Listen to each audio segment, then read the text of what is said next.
Assalamualaikum warahmatullahi wabarakatuh. Alhamdulillahirrabbilalamin. Wassalatu wassalamu ala ashrafil anbiya wal mursalin Sayyidina Muhammadin wa ala alihi wasahbihi ajma'in, amma ba'du. Yang terhormat dosen pengampu mata kuliah pendidikan akhlak tasawuf, yakni Bapak Khalid Wardi MHI. Yang terhormat jajaran pengurus kelas, yakni kelas A Ekonomi Syariah angkatan 2020 semester 1, dan tak lupa pula kepada teman-temanku sekalian yang berbahagia. Puji syukur kehadirat Allah Subhanahu wa Ta'ala, yang mana Allah telah melimpahkan rahmatnya kepada kita semua sehingga kita bisa bertatap muka meskipun dalam keadaan seperti ini. Kedua kalinya sholawat beserta salam semoga tercurah limpahkan keharibaan sang baginda Nabi Muhammad SAW, yang mana beliau telah membawa kita dari alam jahiliyah menuju alam ilmiah, yakni adanya Islam wal iman. Pada kesempatan kali ini saya Abdul Mujib akan mempresentasikan tentang faktor yang mempengaruhi pembentukan akhlak. Islam adalah agama yang sangat mementingkan akhlak daripada masalah-masalah lain, karena misi Nabi Muhammad SAW diutus untuk menyempurnakan akhlak. Hal itu kita lihat pada zaman jahiliyah, kondisi akhlak yang sangat semrawut, tidak karuan.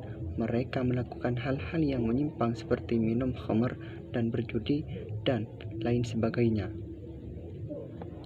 Hal-hal tersebut mereka lakukan dengan biasa, bahkan menjadi adat yang diturunkan untuk generasi setelah mereka.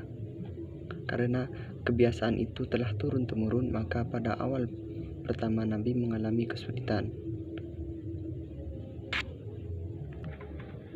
Prinsip akhlak dalam Islam terletak pada iman yang dimiliki oleh setiap orang mukmin, yang berfungsi sebagai motor penggerak dan motivasi terbentuknya kehendak untuk merefleksikan dalam tata rasa, tata karsa, dan tata karya yang konkret.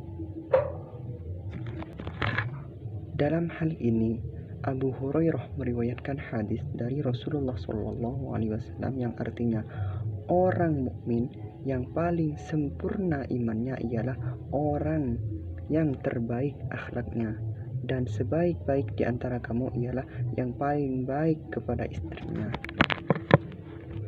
Jadi, akhlak adalah suatu sifat yang tertanam dalam diri manusia dan bisa bernilai baik atau bernilai buruk. Akhlak tidak selalu identik dengan pengetahuan, ucapan, ataupun perbuatan orang yang bisa mengetahui banyak tentang baik buruknya akhlak. Tapi belum tentu ini didukung oleh keluhuran akhlak. Orang bisa bertutur kata yang lembut dan manis, tetapi kata-kata bisa meluncur dari hati munafik.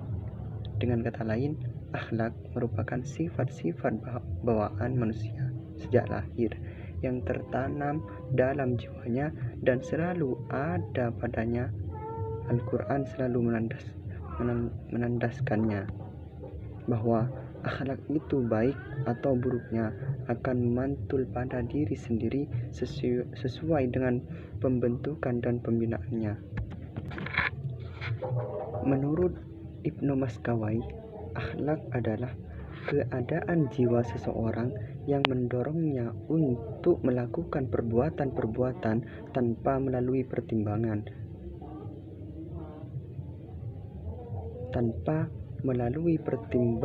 pikiran terlebih dahulu. Keadaan ini terbagi menjadi dua. Ada yang berasal dari tabiat,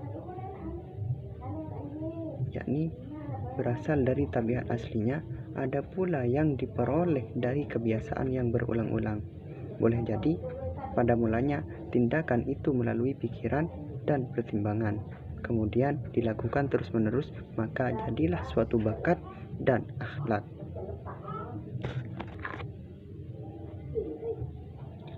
faktor-faktor yang mempengaruhi akhlak. Faktor-faktor yang mempengaruhi pembentukan akhlak.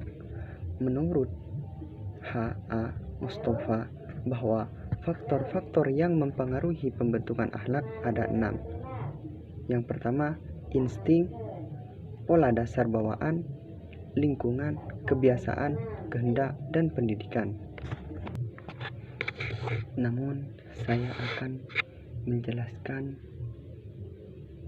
2 saja faktor-faktor yang mempengaruhi pembentukan akhlak. Yang pertama, lingkungan, dan yang kedua, pendidikan. Yang pertama, lingkungan. Faktor yang mempengaruhi pembentukan akhlak yang pertama yakni lingkungan. Lingkungan ialah suatu yang melingkungi tubuh yang hidup. Lingkungan tumbuh-tumbuhan oleh adanya tanah dan udara. Lingkungan manusiaan ialah apa yang melingkungi dari negeri, lautan, sungai, udara, dan bangsa. Lingkungan ada 2 macam, yaitu yang pertama, lingkungan alam. Lingkungan alam telah menjadi perhatian para ahli-ahli sejak zaman Plato hingga sekarang ini, dengan memberikan penjelasan-penjelasan dan sampai akhirnya membawa pengaruh. Ibnu Khaldun telah menulis dalam kitab pendahuluannya, maka tubuh yang hidup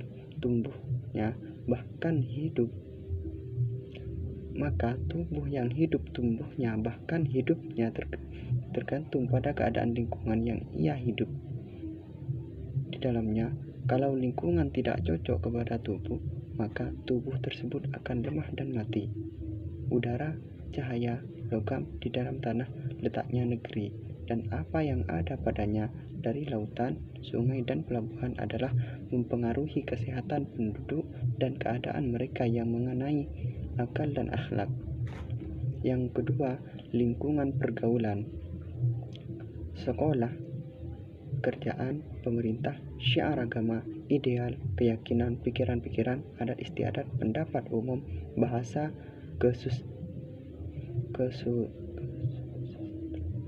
kesastraan, kesenian, pengetahuan, dan akhlak.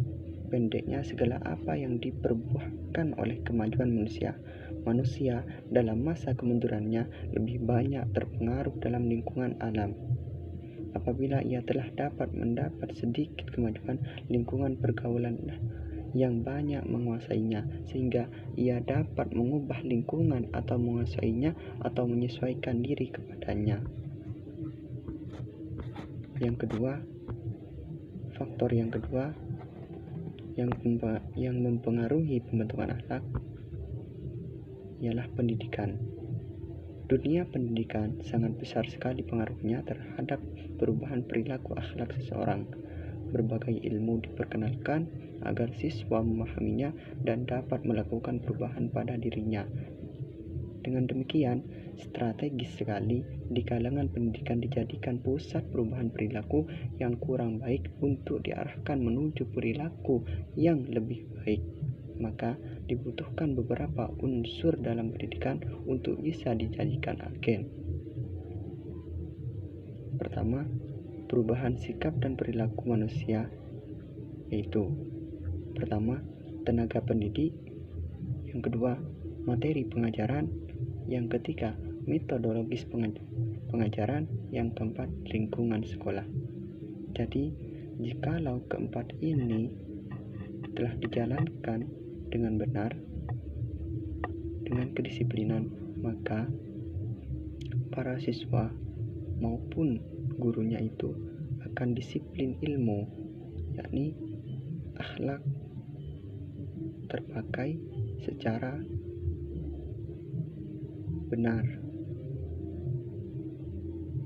Maka dari itu, kita selaku umat Islam yang berakal dituntut untuk belajar akhlak supaya kita tidak terjerumus dalam keadaan yang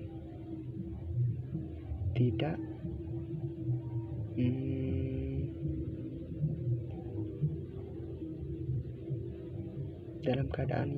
benar. Sekian dari saya, kurang lebihnya Mohon maaf. Wabillahi taufik wal hidayah. Wassalamualaikum warahmatullahi wabarakatuh.